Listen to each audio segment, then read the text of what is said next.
So Okay. there's these streamers right now that are launching, like there's a bunch of people like experimenting by launching a coin and then just like there's no value to the coin a lot of the times. All right. I've never seen one with value. But Right. you launch it and then you can only live stream, and then after that you can just log back in at any point in time and start live streaming, and then the token is tied to that live stream. So like for example, if Connect had their own, like if they wanted to stream on Pump Fund, you would have to do it via launching a token. And Okay. there's like some like for example, this guy Gainsey, actually Mike Dudas just like said he was going to try it out too, and Okay. basically like launch a token which is completely valueless but provides like exposure to them. So it's pretty wild. Like it provides exposure. I don't know. It's like a marketing tactic. I don't. And then they like buy up most of the supply. So like I guess if it does pop off, they do well. I don't know. It's gonna be. I have no idea what's gonna happen, but it's already started Right. to happen. Like we'll Dude, see. that's wild. That's wild in a sense because it changes the game of like, donations in a chat.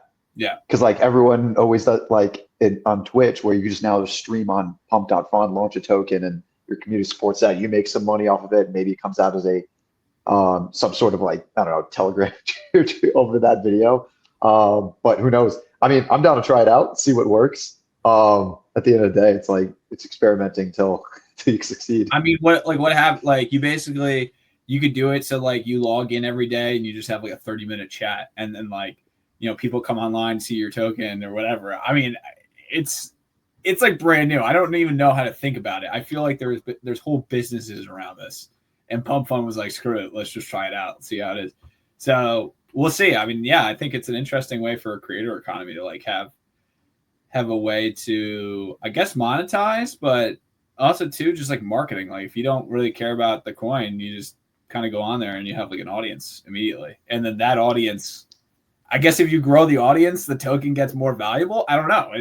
It's kind I of like, think I'm thinking about it like for videos in a sense where YouTube pays like per certain amount of views, yeah, where if you drop a video where 1 million people watch, that if you have that token, I guess that's going to be valuable. Like think about how Mr. Beast does it in a way where like his like #1 video and you have a bunch of those tokens could accrue value that way. yeah, And I guess you have multiple of these tokens, you could possibly like join some sort of fan base and you got to like redeem these tokens for like some sort of like, I don't know, merch or something like that. But yeah, it is an interesting concept because I know there's like a platform called Veracity. Had a great marketing team back in the last bull run, but they were like really pushing out the idea where they were trying to get a creator economy to use the ads on their videos as views to onto the blockchain where they start using for payment. I myself don't know exactly how that works, but I remember that was like a little buzz thing around in the last bull run. But yeah. dude, might have to do it. You might want to have to create it for me. I mean, we Put it on Indexify and then like get I people think to go on. yeah, you have to. I definitely think that anybody who is and does that should buy up the supply of their token. Like you can automatically buy up like be the first purchaser, and like I think the best way to do it is making sure that like you don't want people like basically taking advantage of your likeness and your brand, right? Like so Right. you want to make sure that somebody can't pick up like 80% of the supply and then just dump on people as you're like Right. so like yeah. And it also holds a floor. Like if you're the first buyer, like it will never go below that first buy, right? True. So like you're not going to lose money ever. So yeah, which is interesting. Yeah. So No, it's that's a funny concept. But yeah, I mean, let's introduce our viewers to finally into the Connect podcast. yeah. So here we go. We got Sebastian Gaelic, the founder of Indexify, working on crazy big things, and especially during the week of Solana Accelerate, dude. Have you made some crazy connects so far? Yeah, I mean it's been a wild week. Yeah, went to Solana Accelerate. I mean, we actually work at their offices, so it's good to see familiar faces and investors and go talk to people. Cool. It was interesting. I met like people that were not even in the space. They were just like exploring. They're like, oh yeah, I heard about this. I decided to fly in for the Solana conference. I was like, this is crazy. So like just normal people who were just experimenting. They were just like, I was just curious about the space. I was like, that's crazy. Actually, like pretty much half the people I met were like, didn't really have any exposure. They were just like, oh yeah, I found this kind of interesting and decided to come. But yeah, then, you know, had a political event that I went to hosted by the Sentinel Fund with guys like Senator Haggerty, founder Solana, Vlad from Robinhood was there. So it was like a very small, intimate dinner at the Solana Institute. So yeah, that was a lot of fun. It was definitely interesting to be in the room with those guys. But it was pretty cool. They were talking about, you know, the stablecoin regulation and like what was going on. I think they're pretty bullish on just being innovative. And so yeah, I mean the Sentinel Fund is just an insane organization. They're the PAC that backed the three senators that got elected in the race this past year. And so, you know, Jessica there is just an absolute beast. She's on Fox like every other day. So it's it was great to go to the meeting. I mean, do you think we're going to get like, do you think they're going to pass the stablecoin bill? I know it got approved to go onto the Senate floor this past week, but I mean, for all these political biases that are in the space, I don't know if they're going to let Trump have that one. You know, I don't really see a reason not to, aside from just pure ignorance, which I think could happen. I mean, pure ignorance is definitely a factor, especially in politics, where, you know, they might just associate crypto with FTX and Voyager and Celsius and BlockFi. I mean, there's so many bankruptcies over the past couple of years. And that's kind of why they're making it. They're like, we need regulation in the space. So, you know, it's almost like, do you want to validate that in their eyes, or like move forward technology? And I think over the past year, they've done a really good job of like educating politicians and just people of how this technology actually works. A lot of them don't say crypto; they say digital assets and blockchain, which I actually wholly agree with. You know, and I think that's how the space will kind of continue to move forward. You'll see an adoption of a different terminology and phrase. Blockchain, realistically speaking, shouldn't really be something people know about. Like no one knows about the SWIFT network, international banking framework. Like unless you're in finance or in transactions, that's not something like, you know. So I think blockchains generally will be, you know, something that, you know, eventually they're not really spoken about. But you know, there's just some key winners in the space, like, you know, Visa and MasterCard were winners in the payment space. So it's going to be interesting to see what they do. But you know, it's obviously just a huge, I mean, the fact that they're even bringing to a vote is massive. Like this is, it means that there's legitimacy in the space and people are taking it seriously. So, which is great. Stand for Crypto is actually working. So it's funny that you said that, like the moving away into like just calling them tokenized assets. Cause like I was talking about this big NFT guy, did very well in the space when it was at its peak. And he was mentioning, I was asking him like, all right, how do we see a comeback for the NFT space? Like in the sense when you think of an NFT, it's always considered as a scam. So will we see another run with them? And he's like, well, you got to first stop calling them as NFTs. They're tokenized assets. That's how people should look at it. And when you look into the RWA side, when people start viewing it as that sort of in that sort of sphere, then you might see some better regulation, some better pickup over the next few months. So, and especially with like projects like Pudgy Penguin, where they have a physical asset attached to it, makes it more RWA than most, and has like a whole business model behind it, where it's valid, where people can take a look at it as just like a business, makes it a better route. And hopefully that does pick up, because I did miss that vibe, like towards the end of the bull run, even the midst of it, where everyone was just buying up NFTs, because like it really pushed out community.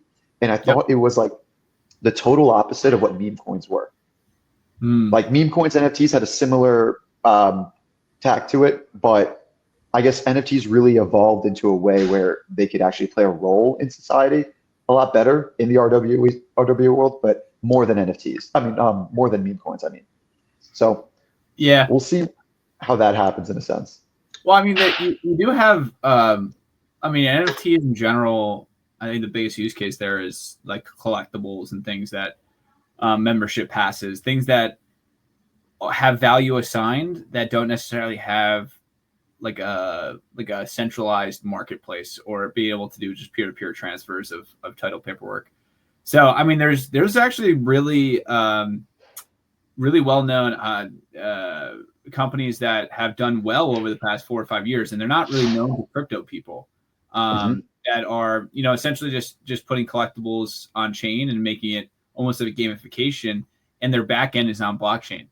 And they're just using the efficiency of the blockchain instead of their own database. And I think that's I think that's a big factor where people seem to miss when making Web3 products is like, what are you creating it for? Are you creating it for an end purpose, or are you creating for this echo chamber?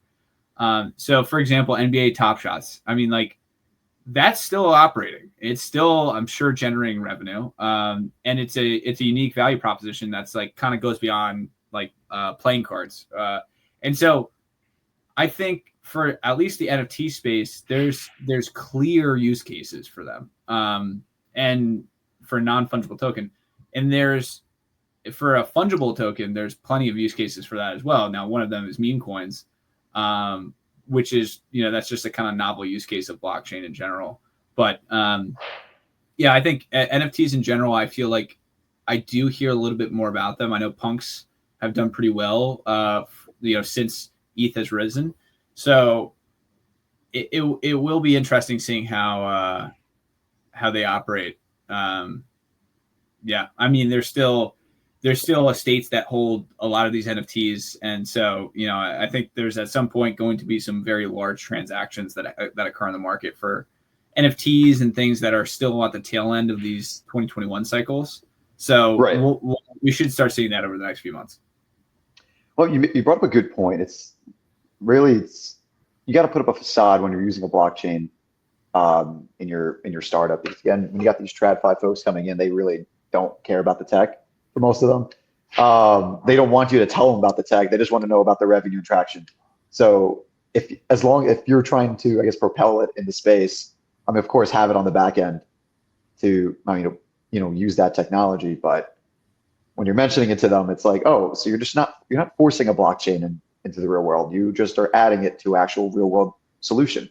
And it's good to see, because that's what I hear a lot about with these new upcoming startups. When I go out to these events, it's always new solutions that happen to use blockchain. But like, I just wonder on like how our government assets would look like if we would ever put NFTs into there. You know, it has to be for crypto right? fund. Like for a government use, right? That'd be ID cards. Those are easily like an ID card to get into an institutional building, right? To a government building. Like those are NFTs. Like there's certain use cases that for a unique identifier of an individual, you could use NFTs. Now Right. the question is a centralized company with a centralized database the same? And is it more efficient? In a lot of cases it is more efficient.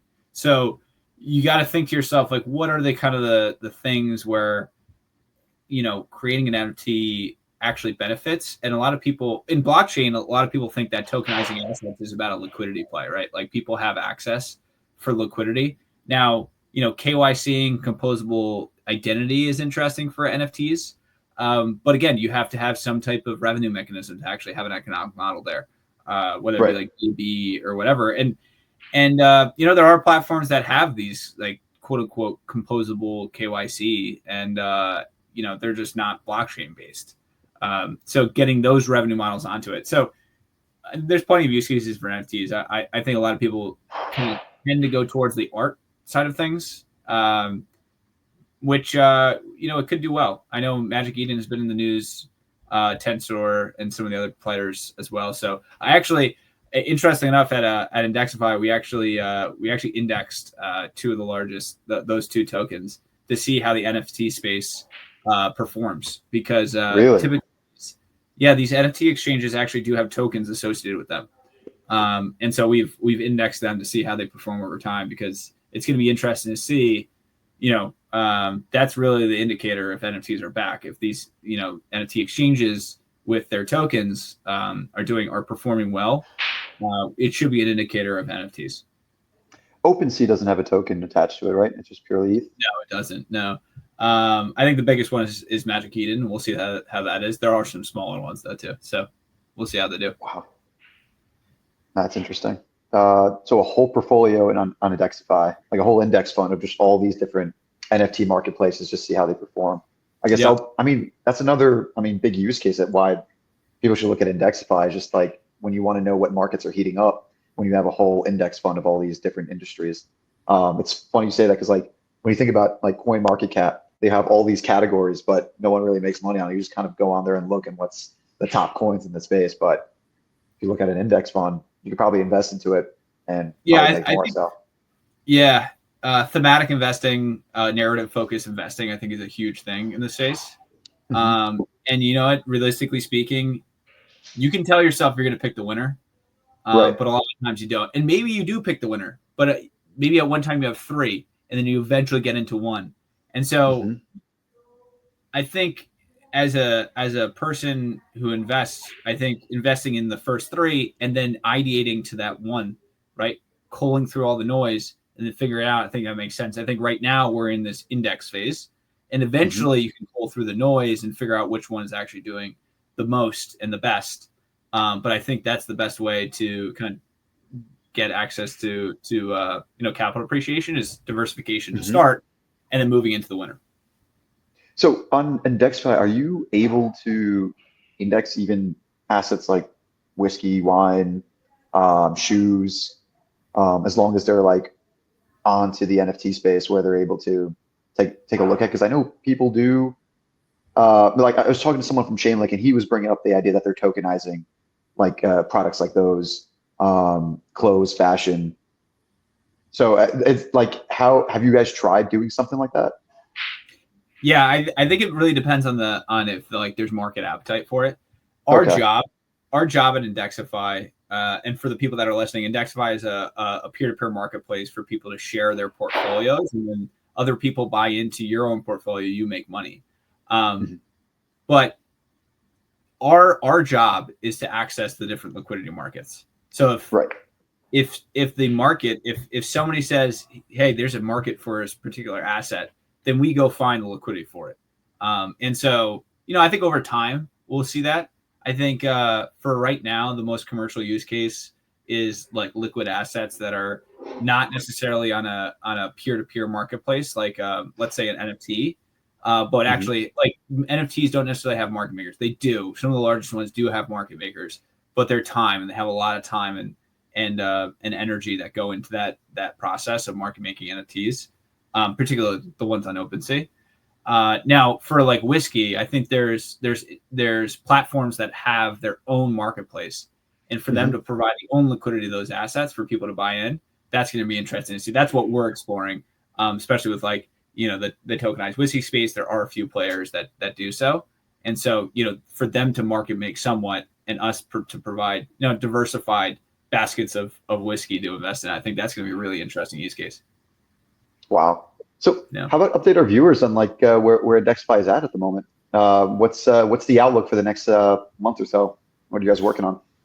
Yeah, no, it's so yesterday we launched our internal alpha. So essentially we have a little bit, we have about 5 people that are testing the product. I think what's awesome to see is, I think when we kind of set out to start this company, this is really a creator product.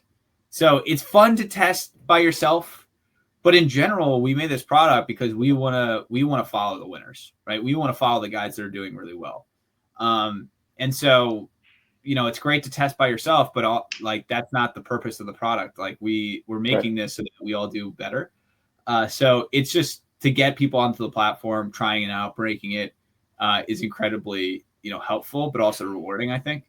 And then, so we'll be in the stage for about 2 or 3 weeks, and then we'll move into kind of a what we call like a public alpha or public private alpha with just 15, 20 people. That will be about a month long, and then we'll go into private in July timeframe. And we'll do that. So basically, the way that this works is that you need to basically scale your systems. So we don't want 10,000 people to come on the platform and it breaking for the next 3 weeks because we weren't prepared. Right. What we're doing is we're slowly bringing people on over time so that we can actually handle the load, but also test out the product for people, what people want, right? Like if everybody comes on the platform and says, "Oh, we want this one feature," and we don't have it, and we're just having tens of thousands of people coming on, then we're not doing our job correctly. And so I think the guys that did this really well was like Axiom.trade. They just hit their $100 million revenue threshold for the past 5 months, which is just like, I mean, I think it was the fastest YC startup to hit $100 million in revenue. Wow. And so like that was done for a few different reasons, but what they did really, really well was starting out the small group, iterating and pivoting their product in that small group phase, so that when they did go publicly, the product performed really well, but also it had a product market fit at launch. And so I think that's going to be very important for us to do so by August timeframe is when we're targeting that public threshold. So by August, okay. So it's more just being able to scale your systems and understand if there's any bugs by a small group of subjects. No, it's super exciting. And as far as bringing on, as far as your go-to market, how's that been working out so far? You guys been expanding to different KOLs to help out with the strategy and bringing in more users potentially later on when you have that public beta? Yeah. It's interesting. It's like the more you talk about it, the more use cases come up for it. And so, it's interesting. Yes, we're definitely expanding, and we have been expanding. We have several investing groups that we're testing the product on. But it's interesting when speaking to them is what people use it for. Some people are like, "Hey, this is great because I can share my investments and monetize my audience." Another guy's like, "Oh yeah, I want to create, I want to represent." Actually, a guy that I met at the Solana Foundation office, not the foundation, but he goes, "I really think that diversify or diverse communities like the Black community is underrepresented in the investment community." He's like, "I would love to be able to create a portfolio where I could actually go out and make this kind of like a community aspect, and so that I could share with my community as that." And that's one aspect. So you have all these different things. For me, I want to share it with my grandma. I want to make sure that she's able to buy. I want my brother who's 15 to come onto the platform, make his own portfolio. Now you have to be a certain age to come and invest, but you can make your own portfolio at any age. So what we're excited about is all these different use cases, all these different micro communities to have their own place in it. And so that's what we're excited about. There's so many different ways to use it. But the social component is what we are hammering because we haven't seen anything like this in the market. Right. So, we're highly focused on creating the most simple, best product for our customer, for them to go use it as they want to use it, not as we necessarily envisioned it. Right. And that's the most important thing for a platform like yours, DeFi and SocialFi.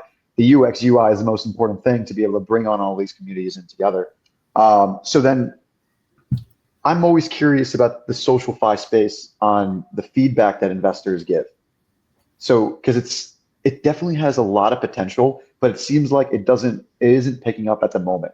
Most investors are focusing on DePIN, RWA products. It could be later on as when like more retail comes in, where they're going to see a lot more SocialFi products pick up. But what do you hear from the investor side about SocialFi? Yeah, it depends on who you talk to. I think the space there's two things that I see that's thematically incorrect on the space, or that you should see. When we talked about investors as a whole, there's different subsets, what they focus on. Now, if we were talking about VCs, what they do is thematic. They ride the waves. Like what is the thematic investing for the entire investing community? And so right now that's stablecoin and yield. And so, you see some startups or some larger startups getting funded. The investing space as a whole is really kind of hammering down on their winners.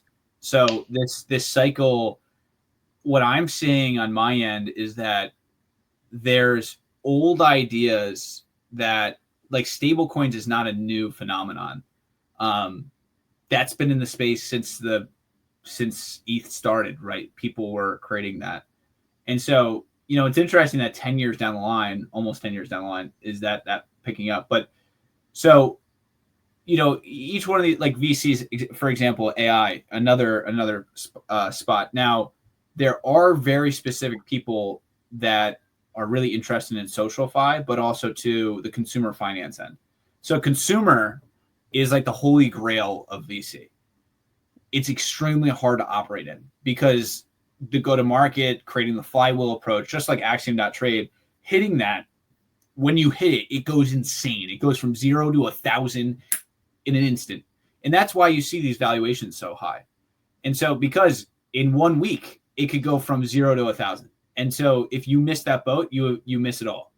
Now for us, we think that our flywheel and our creator economy will drive this to have that 0 to 1,000 moment. And so it's just about getting connected to the right people, and then they're extremely excited about it. But from where we are, I think we see a lot of people excited.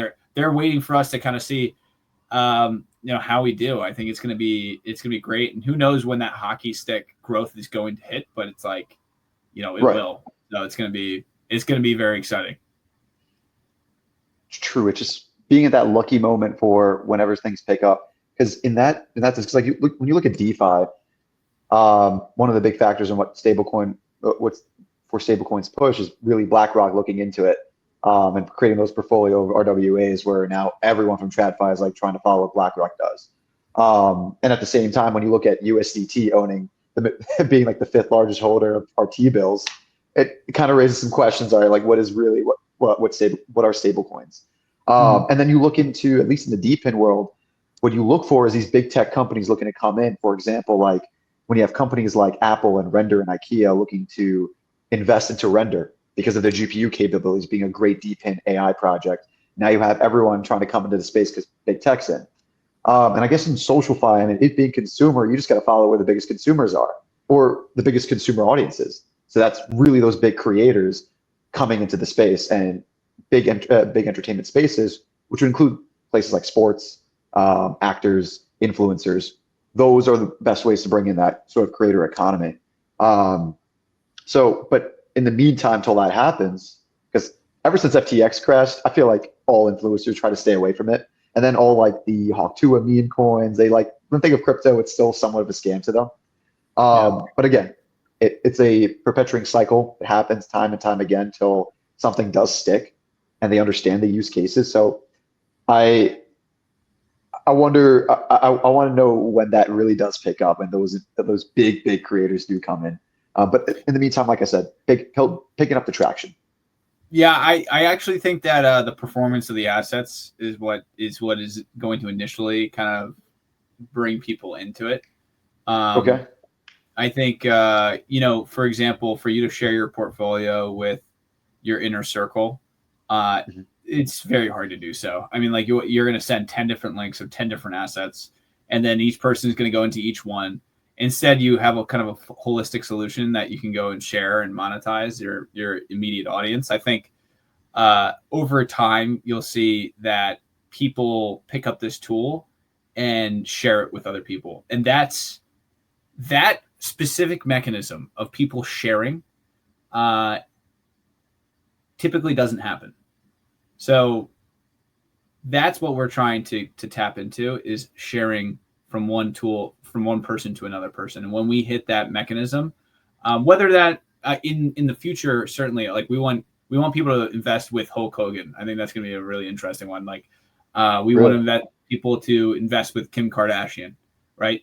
And I think over time you'll see that the reason why we want kind of those figures is that when you come onto this platform, it takes about 30 seconds to go create a portfolio. You don't even need to invest, right? So to the extent of the exposure and risk to public figures, I think there's two kind of aspects behind it. One, they're not managing anyone's money, And then number two, they don't even need to invest themselves. So they can go create their own portfolio and say, hey, listen, I just like these assets. I don't need to go invest in them, but I think they're going to do really well. And maybe they will invest. But I think that usability, but also too that kind of there's really no risk in creating something like this. Just almost like a pump fund token. I can go create one. There's no risk to me to create a pump fund token. I think you're going to see a lot more people launch coins because there's no downside. It's kind of like, why not? Go try it out, right? So I think the same thing happens with portfolios. I guess the downside they see is like, I mean, if you were like, just in case if anything were to happen, the public may view it as a scam, and they're going to try to run you out for whatever money you were able to earn. And because, I mean, there's hopefully regulatory clarity in the coming months and years, but that still isn't there. So it still is seen as somewhat like a little tough to get into in a sense. I think it's all based on intention and how like it actually performs. Like if somebody wants to go on and make a pump fund token specifically to monetize their like, I mean, that's what Trump did, right? Specifically to monetize his likeness. Yeah, I think there's a pretty high risk. Now, if you're Dave Portnoy launching 3 different coins, it didn't really do anything to him. He got some hate online, but like realistically speaking, he was proving a point.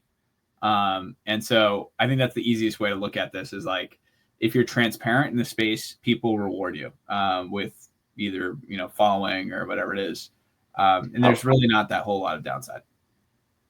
How funny is that we have a few influencers coming out with their own token, but then it just jumped all the way up to Trump launching his meme coin.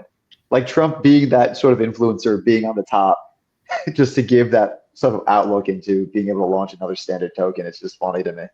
I mean, he did NFTs, right? Like he's done all these narrative plays. Oh, he had NFTs? Yeah. Oh yeah. Big NFT collection that he has. Oh, I didn't know. Yeah. So that was his first start. And then he has World Financial Liberty, who is launching a token, right?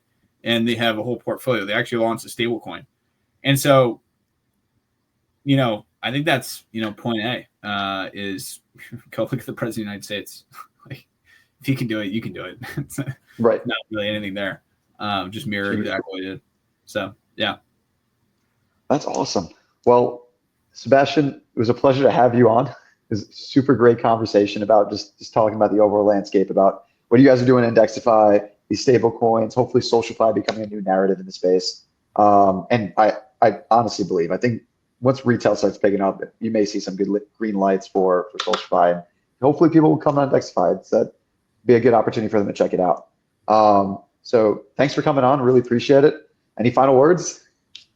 No. I think the last time I came on here, I was, I thought, we were in a bullish environment. I think pretty much it all came true, shockingly enough, whether that be luck or timing or whatever it is. But again, couldn't be more bullish in the space, but also too just investing in general. So I'm excited to see the powder on the sidelines come into the markets, and we'll see how it goes. Sweet. I'm excited as well. All right, guys, have a good one. Enjoy.